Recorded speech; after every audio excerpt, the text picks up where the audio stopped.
અમરેલીમાં ડોક્ટર બાબા સાહેબ આંબેડકરની જન્મજયંતિની ભવ્ય ઉજવણી, કુમી એકતાના દર્શન.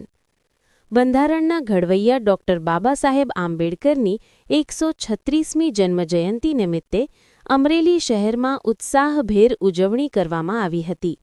આ અવસરે શહેરના બહારપરા વિસ્તારમાંથી એક ભવ્ય ગૌરવ યાત્રા કાઢવામાં આવી હતી, જેમાં માનવ મહેરામણ ઉમટી પડ્યું હતું.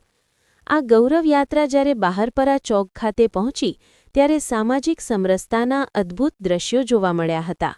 અહીં મુસ્લિમ બિરાદરો દ્વારા યાત્રાનું ઉષ્માભર્યું સ્વાગત કરવામાં આવ્યું હતું. મુસ્લિમ સમાજના અગ્રણીઓએ ડોક્ટર બાબા સાહેબ આંબેડકરની પ્રતિમાને પુષ્પહાર અર્પણ કરી ભાવવંદના કરી હતી. અમરેલીના માર્ગો પર નીકળેલી આ યાત્રામાં મુસ્લિમ બિરાદરો પણ જોડાયા હતા, જેણે સમગ્ર પંથકમાં હિન્દુ મુસ્લિમ એકતા અને ભાઈચારાનો મજબૂત સંદેશ પાઠવ્યો હતો.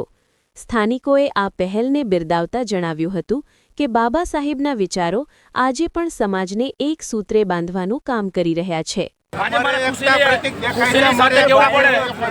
ડોક્ટર બાબા સાહેબ આંબેડકરની 135મી જન્મજયંતિ નિમિત્તે આજ રોજ બહારપરા મુકામેથી વિશાળ જનમેદનીમાં એમાં લેડીઝ અને પુરુષો મોટી સંખ્યામાં જોડાયા છે.